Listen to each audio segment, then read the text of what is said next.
মানুষ বসে আছেন। ভালো করে লক্ষ্য করতে বুঝলাম তিনি আর কেউ নন, আমার দাদু। অথচ মাত্র কয়েক মিনিট আগেই আমি তো তাকে নিজের রুমে ঘরে ঘুমন্ত অবস্থায় দেখে এসেছি। আমি আর এক মুহূর্ত দেরি করলাম না, দৌড়ে ছাদ থেকে নিচে নেমে এলাম। নিজের ফ্ল্যাটের দিকে না গিয়ে সোজা রাস্তায় বেরিয়ে এলাম। ঠিক সেই মুহূর্তে ভোরের আজান কানে এলো। দেখলাম 2-4 জন লোক মসজিদের দিকে যাচ্ছেন। আমি ভয়ে তাদের সাথে মিশে গেলাম।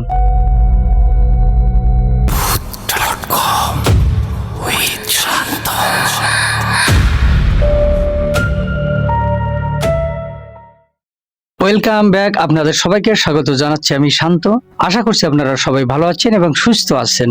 আমরা আজও আরো একটি লোমহর্ষক প্রাকৃতিক সত্য ঘটনার দিকে এগিয়ে যাচ্ছি। আশা করি প্রথম থেকে শেষ পর্যন্ত আমাদের সাথেই থাকবেন।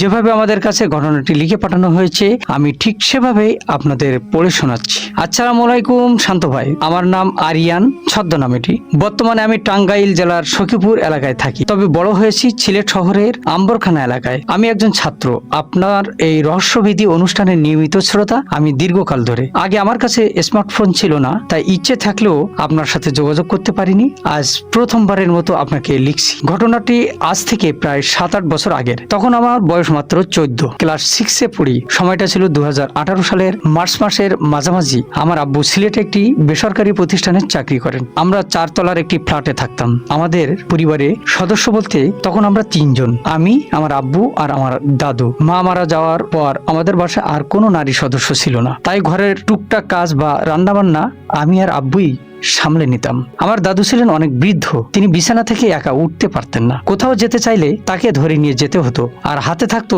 তার চিরচেনা সেই বেতের লাঠি। বয়সের ভারে দাদুর মানসিক অবস্থা কিছুটা অস্বাভাবিক ছিল। প্রতিদিনের মতো সেদিনেও আব্বু অফিসে চলে গেলেন, আর বাসায় থাকলাম আমি আর দাদু। বলে রাখা ভালো, দাদুর একটা অভ্যেস ছিল, তিনি বিড়ি খেতেন। পুরনো আমলের মানুষ তো, তাই নেশাটুকু ছাড়তে পারেননি। রাত তখন 11টা।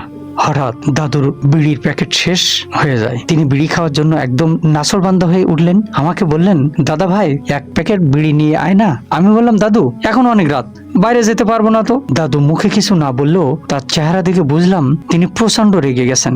অনেকক্ষণ বোঝানোর পরেও আমি রাজি হলাম না। এক পর্যায়ে তিনি রাগ দেখিয়ে ক্লান্ত হয়ে শুয়ে পড়লেন। এরপর আমার ঘুম ভাঙলো রাত 3:30টার দিকে। হঠাৎই পাশের বিছানার দিকে তাকাতেই আমার কলিজা শুকিয়ে গেল। দাদু নেই। আমি ভয়ে কুঁকড়ে গেলাম।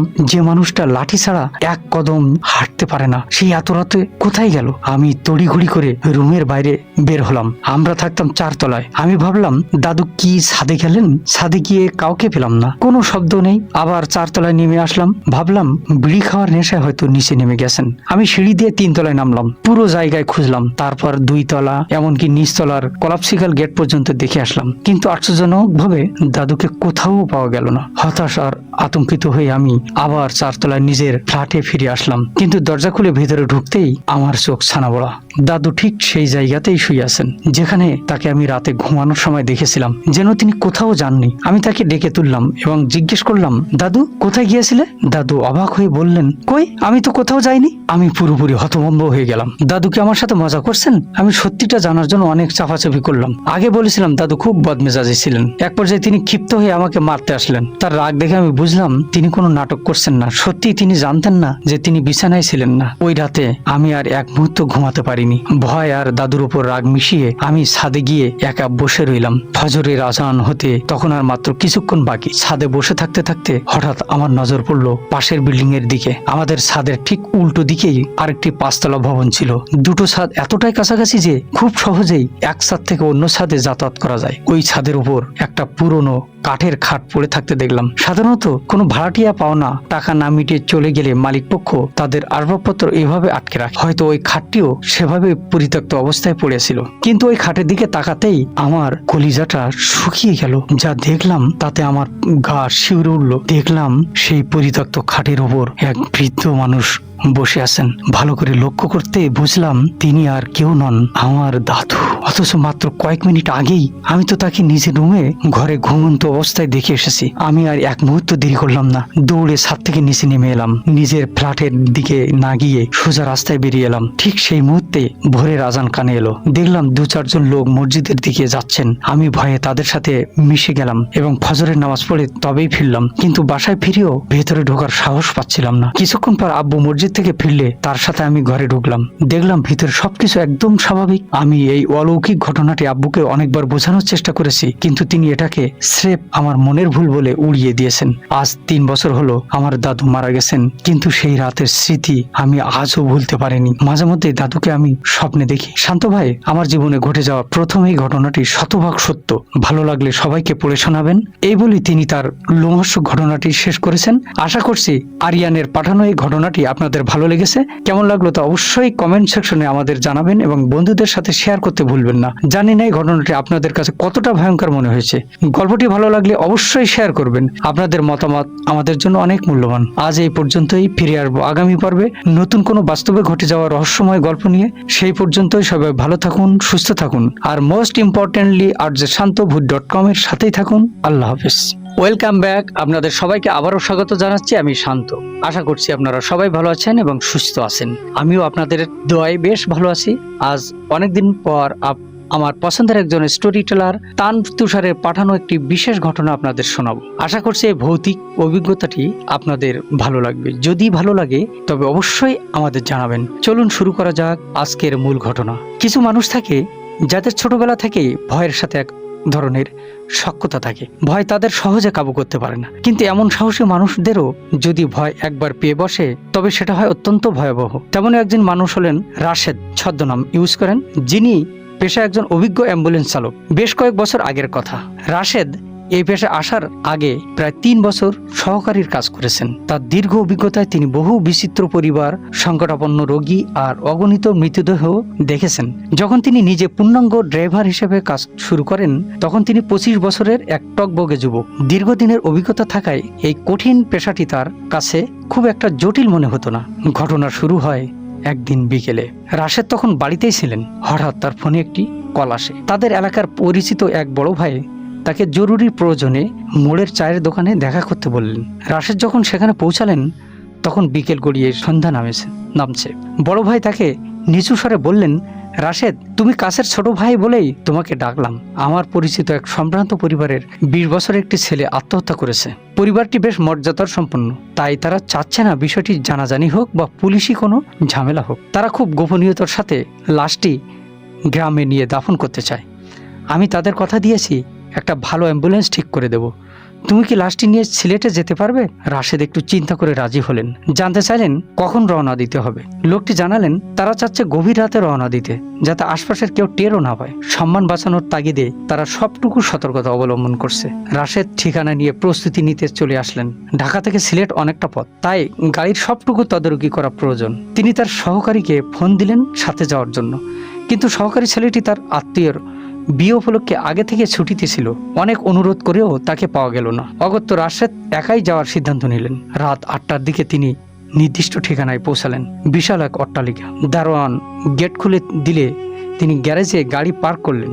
বাইরে থেকে বোঝার উপায় নাই যে এই বাড়িতে কেউ মারা গেছে। সাধারণত এমন ক্ষেত্রে নিচে মানুষের ভিড় বা কান্নার আওয়াজ থাকে, কিন্তু এখানে পরিবেশ ছিল একদম থমথমে। রাশেদ 4 তলায় উঠে কলিং বেল চাপতেই এক মধ্যবয়স্ক মহিলা দরজা খুললেন।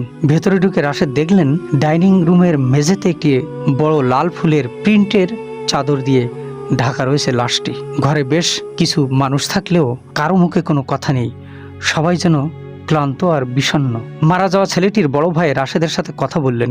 রাশেদ অবাক হয়ে জিজ্ঞেস করলেন, লাশ এত দূরে যাবে, আপনারা কি কোনো কফিনের ব্যবস্থা করেননি? ছেলেটি উত্তর দিল, আমরা চাইছি না বিষয়টি কেউ জানুক। কফিন বা খাটিয়ে আনলে মানুষ সন্দেহ করবে। আমরা এভাবেই নিয়ে যেতে চাই। এরপর শুরু হলো লাশ নামানোর প্রক্রিয়া। রাশেদ সহ আরো 4 জন মিলে লাশটির চাদর সহ তুলে ধরলেন। রাশেদ তার জীবনে বহু লাশ কাঁধে তুলেছেন, কিন্তু এই লাশটি তোলার সময় তার শরীর যেন কেঁপে উঠল। 5 জন মিলে ধরার পরেও মনে হচ্ছিল লাশটি যেন অস্বাভাবিক ভারী। মনে হচ্ছিল যেন পুরো ওজনটা একা রাশেদই বইছেন। আর লাশের শরীর থেকে আসা সেই হিমশীতল ঠান্ডা স্পর্শ রাশেদের শির দাঁড়া দিয়ে ভয়ের এক শীতল স্রোত বয়ে দিল। কর্মজীবনের প্রথম কোনো মৃতদেহ দেখে তিনি ভেতর থেকে কুঁকড়ে উঠলেন। কষ্টে সৃষ্টে লাশটি নিচে নামিয়ে অ্যাম্বুলেন্সে স্ট্রেচারে তোলা হলো। রাশেদ দরজা বন্ধ করে দিয়ে ওই বড় ভাইয়ের সাথে গেটের বাইরে চা খেতে গেলেন। সেখানে তিনি দেখলেন আরো দুটি গাড়ি দাঁড়িয়ে আছে, যারা এই যাত্রায় সাথে যাবে। চা খাওয়ার ফাঁকে রাশেদ বড় ভাইকে একটু আড়ালে ডেকে নিলেন। তার মনের মধ্যে এক অদ্ভুত খটকা কাজ করছিল। তিনি বড় ভাইয়ের চোখে চোখ রেখে ধীর গলায় জিজ্ঞেস করলেন, ভাই, একটা ব্যাপার খেয়াল করেছেন কি? লাশটা যখন মেঝে থেকে তুললাম, গল্পের এই পর্যায়ে এসে ড্রাইভার রাশেদের মনে যে খটকা তৈরি হয়েছিল তা ধীরে ধীরে এক ভয়াবহ আতঙ্কের রূপ নিতে শুরু করে। চলুন শোনা যাক সেই নির্জন মহাসড়কে রাশেদের সাথে ঠিক কি ঘটেছিল।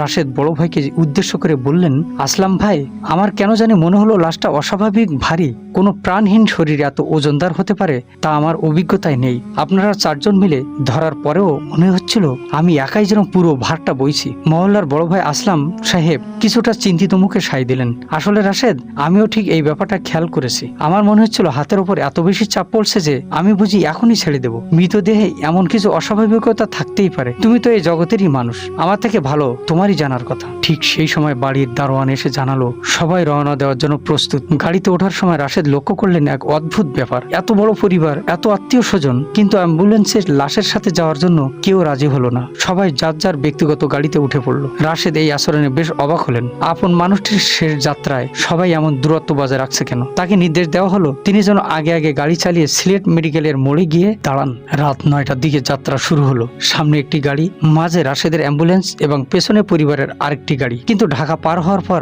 জ্যামের কারণে গাড়িগুলো একে অপরের থেকে বিচ্ছিন্ন হয়ে গেল। বাইপাইল মোড় পার হয়ে যখন হাইওয়েতে গাড়ি নামলো তখন প্রায় রাত 12টা। রাশেদ তখন লাশের সাথে একদম একা। লুকিং গ্লাসে তাকিয়ে দেখলেন লাশটা পেছনের স্ট্রেচারে ঠিকই আছে, শুধু ঢাকা দেওয়া সেই লাল চাদরটা একপাশে কিছুটা ঝুলে পড়েছে। রাতের হাইওয়েতে ওইটা আজ অন্য দিনের চেয়ে অনেক বেশি শুনশান আর নিস্তব্ধ মনে হলো। আকাশ গোল চাঁদ থাকলেও ঘন কালো মেঘ বারবার তাকে ঢেকে দিচ্ছে। সাইরেনের শব্দে নিস্তব্ধতা ভেঙে রাশেদ দ্রুত গতিতে এগিয়ে চলছিলেন। কিন্তু হঠাৎ করেই অ্যাম্বুলেন্সের সাইরেনটা এক অদ্ভুত কর্কশ শব্দ করে বন্ধ হয়ে গেল। বারবার সুইচ চেপে সেটা আর অন করা গেল না। বাধ্য হয়ে রাশেদ রাস্তার একপাশে গাড়ি থামালেন। চারপাশ তখন ঘুটঘুটে অন্ধকার। দমকা বাতাসে পাশের গাছগুলো যেন অশুভ কোনো সংকেত দিচ্ছে। মোবাইলের ফ্ল্যাশ জ্বালিয়ে চেক করে দেখলেন সব তার ঠিক আছে, কোনো লুজ কানেকশন নেই। ব্যর্থ হয়ে আবার যাত্রা শুরু করতেই অলৌকিকভাবে সাইরেনটা একা একাই বেজে উঠল।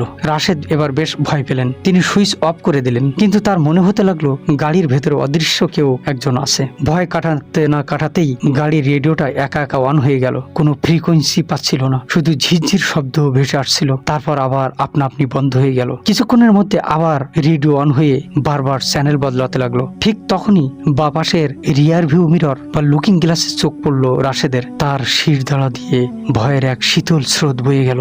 মনে হলো পেছনের সিট থেকে একটা মিশমিশে কালো ছায়া সরে গিয়ে অন্ধকারে মিলিয়ে গেল।